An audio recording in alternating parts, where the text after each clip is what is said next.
Assalamualaikum warahmatullahi wabarakatuh. Selamat pagi, salam sejahtera bagi kita semua anak-anakku kelas 10. Jumpa lagi dengan Bapak. Dalam materi kali ini adalah bahasa Inggris untuk awal kelas 10 IPA maupun IPS ya.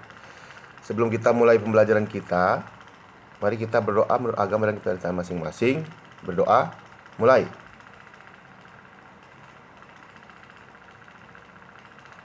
Berdoa, selesai.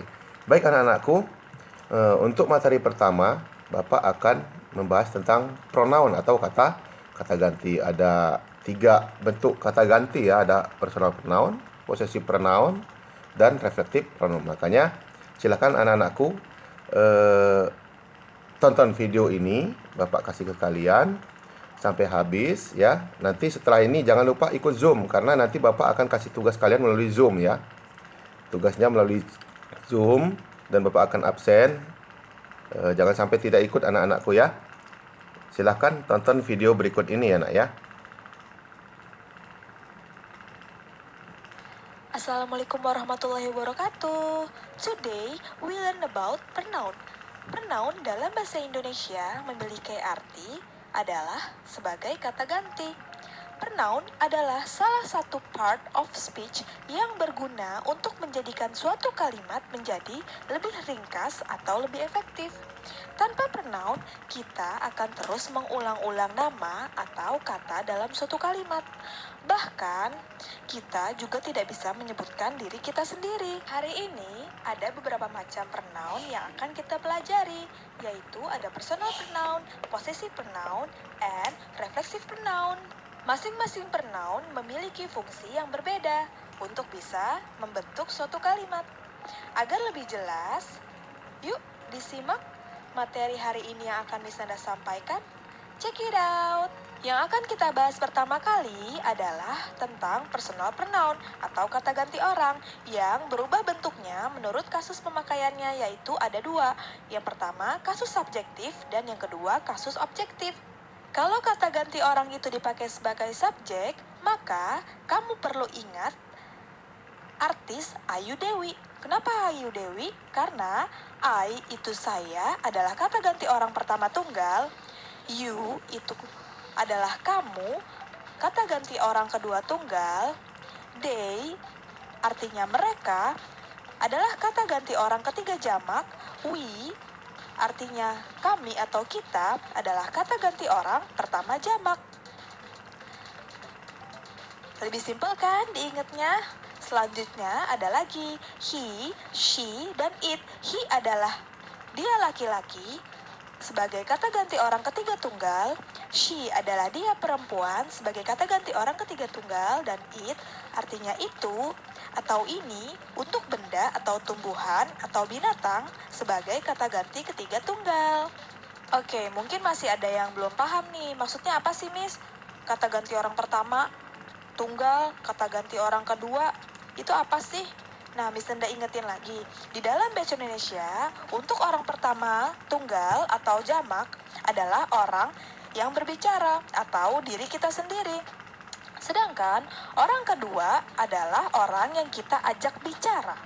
Nah, untuk orang ketiga adalah orang yang sedang kita bicarakan. Dan perlu kalian ingat, kata ganti sebagai subjek itu selalu ada di awal kalimat, tidak pernah ada di tengah atau di akhir kalimat. Jadi, kamu nggak boleh meletakkan Ayu Dewi, she, he, it itu di tengah kalimat atau di akhir kalimat ya. For example, I am a teacher. You are a student. Nah, kalau tadi kita bahas kata ganti orang sebagai subjek, selanjutnya yang akan kita bahas adalah kata ganti orang sebagai objek. Oke, diantaranya adalah me itu artinya saya, you itu artinya kamu, them artinya mereka, us artinya kita, her artinya dia perempuan, him artinya dia laki-laki, it itu tumbuhan, binatang atau benda. Yang perlu kalian ingat adalah, jika tadi kata ganti orang sebagai subjek selalu ada di awal kalimat, nah, untuk kata ganti orang sebagai objek biasanya itu ada di akhir kalimat. atau ada di kata terakhir sebelum adverb atau kata keterangan. For example, listen to me. Dengarkan saya. I'm glad to see you. Saya senang bertemu denganmu. Oke, next, pronoun yang akan kita bahas selanjutnya yaitu adalah possessive pronoun atau kata ganti kepunyaan atau kepemilikan yang mempunyai dua fungsi, yaitu sebagai kata sifat dan sebagai kata ganti. Yang akan kita bahas pertama-tama yaitu kata ganti kepunyaan sebagai kata sifat. Di antaranya adalah my, itu kepunyaan saya, your, kepunyaanmu, their, kepunyaan mereka, our, kepunyaan kami atau kita, his, kepunyaan dia laki-laki, her, kepunyaan dia perempuan, dan its, kepunyaan binatang, benda. For example, BTS is my idol. BTS adalah idolaku. Welcome to our home. Selamat datang di rumah kami. Don't be angry. It isn't their mistake. Jangan marah, ini bukan salah mereka. Oke, selanjutnya yang kita bahas adalah possessive pronoun sebagai kata ganti.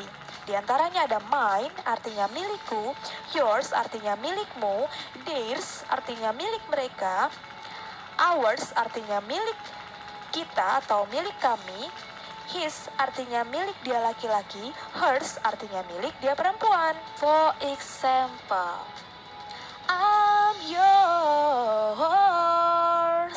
Ya, pernah dengar lirik lagu itu kan? Artinya adalah aku milik kamu. I believe that this money is yours. Aku yakin uang ini adalah milik kamu. Oke, pronoun terakhir yang akan kita bahas yaitu adalah reflexive pronoun atau intensive pronoun yang menyatakan diri sendiri. Yang pertama yaitu adalah myself, diriku, yourself, dirimu atau diri kalian, themselves, diri mereka, ourselves, diri kami atau kita, herself, dirinya perempuan, himself, dirinya dia laki-laki, itself, dirinya benda, tumbuhan atau hewan.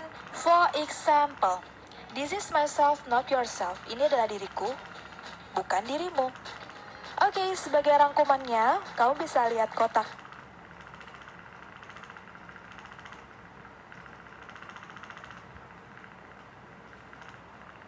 Baik anak-anakku semua, untuk kelas 10, demikian video singkat ini ya. Kalian perhatikan, kalian cermati dengan baik tentang bagian-bagian dari pronoun ya. Ada subjektif, ada objektif, ada possessive pronoun ya, ada reflective pronoun. Kalian pahami nanti setelah ini Zoom ya nak. Jangan sampai tidak ikut Zoom, nanti ada tugas dari Bapak. Bapak sampaikan di Zoom ya. Demikian dulu untuk videonya kali ini, materi kali ini tentang pronoun. Sampai ketemu minggu depan ya. Terima kasih atas perhatiannya. Thank you very much for your attention. First of all, Assalamualaikum warahmatullahi wabarakatuh.